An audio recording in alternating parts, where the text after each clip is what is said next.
Good morning everyone. तो मैंने last video में आप लोगों को आर्टिकल और एडजेक्टिव के बारे में बताया, दोनों में क्या अंतर है और क्या समानता है और किस तरह से हम किसी आर्टिकल को एक एडजेक्टिव कह सकते हैं। आर्टिकल क्या होते हैं, कितने प्रकार के होते हैं और इसका जो सही प्रयोग होता है वो क्या क्या होता है, उसके बारे में आज हम लोग सीखेंगे। आर्टिकल का जो है हिंदी लेख होता है। आर्टिकल मीन्स कपड़े होते हैं, आर्टिकल मीन्स वस्तुएं होती हैं, आर्टिकल का मतलब निबंध भी होता है। लेकिन यहाँ जिस आर्टिकल की बात कर रहे हैं वो इन्हीं सब चीज़ों की तरह यूज किया जाता है। जैसे किसी नाउन से पहले आर्टिकल का प्रयोग होता है, तो वो कौन से आर्टिकल होते हैं उसके बारे में हम लोग इस वीडियो में चर्चा करेंगे। आर्टिकल जो होता है वो दो प्रकार का होता है, एक डेफिनिट होता है और एक इनडेफिनिट आर्टिकल होता है। डेफिनिट आर्टिकल द और दी होता है, जबकि इनडेफिनिट आर्टिकल ये और एन होता है। आप लोगों ने केवल दा पढ़ा है, लेकिन दा जो THE शब्द होता है इसका सही प्रोनाउंसिएशन दा और दी दोनों होता है। अब हम कब दा कहते हैं और कब दी कहते हैं ये बात हम सीखेंगे, और ये और एन का प्रयोग हम कब और कैसे करते हैं इस बात को हम लोग सीखेंगे। इसमें मान लेते हैं कि ये दा लिखा है और ये दी लिखा है, फिर ये और एन लिखा है, ठीक है।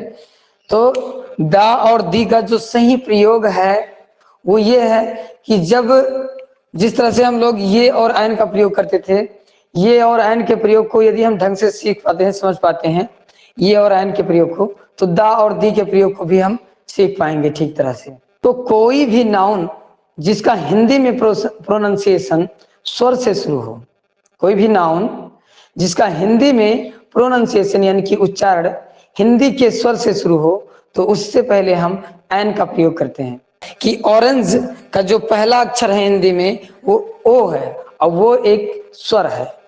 एलिफेंट, एलिफेंट मीन साथी। अब एलिफेंट जो शब्द है इसका हिंदी में जो पहला अक्षर का प्रोनाउंसिएशन यानी उच्चारण है वो एक स्वर है। इसी तरह से ओनियन, ओनियन अगर हम बोलते हैं तो ओनियन बोलते समय जो ओ शब्द आता है वो हिंदी का एक स्वर है। यानी कि कोई नाउन शब्द यदि किसी हिंदी स्वर का उच्चारण देता है तो उससे पहले हम एन का प्रयोग करते हैं। इसका मतलब यह है कि इन सबसे पहले हम एन का प्रयोग कर सकते हैं। कोई भी नाउन शब्द जिसका उच्चारण हिंदी के व्यंजन शब्द से हो, व्यंजन अक्षर से हो, तो उससे पहले हम ये आर्टिकल का प्रयोग करते हैं।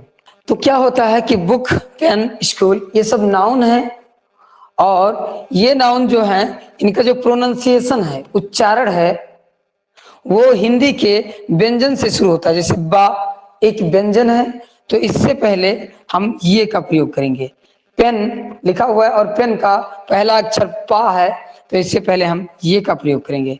स्कूल, स्कूल का पहला अक्षर शा है जो कि एक व्यंजन है, इससे पहले हम ये का प्रयोग कर सकते हैं। ये कंपलसरी नहीं कि आपको ये का प्रयोग ही हमेशा करना है, लेकिन यह है कि अगर ये एन दोनों में से कोई एक सिलेक्ट करना है तो उसमें आप ये का सिलेक्शन करेंगे।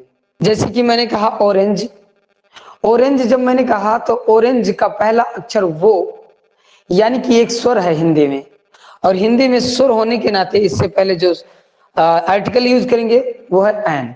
इसी तरह एलिफेंट, एलिफेंट जब हम उच्चारित करते हैं तो उसका पहला अक्षर हिंदी में ये जो कि एक स्वर है, इससे पहले हम एन का प्रयोग करते हैं। ठीक उसी तरह ओनियन, ओनियन जब हम बोलते हैं तो ओनियन का पहला अक्षर वो आता है और वो हिंदी में एक स्वर है, और हिंदी में स्वर होने के नाते उससे पहले हम एन का प्रयोग करते हैं। Same like that book, pen और स्कूल इन शब्दों को बोलते समय जो हमारा उच्चारण होता है वो हिंदी के व्यंजन से शुरू होता है। जैसे बुक है तो बा से शुरू हुआ है और बा एक हिंदी में व्यंजन है, इस नाते से यहाँ पर जो आर्टिकल होगा वो ये होगा। पेन, पेन लिखते समय पहला अक्षर पा होता है जो कि हिंदी के वर्णमाला में एक व्यंजन है, और इस नाते से पेन से पहले यदि हमें आर्टिकल का यूज करना हुआ ये और एन का तो हम उसमें से ये का सिलेक्शन करेंगे। सेम लाइक दैट स्कूल, यानी कि स्कूल लिखते हैं जब हम तो स्कूल के पहला अक्षर छोटा सा यानी आधा सा होता है, और ये हिंदी वर्णमाला का एक व्यंजन है, इस नाते से इससे पहले जो शब्द यूज करेंगे, आर्टिकल यूज करेंगे वो होगा ये।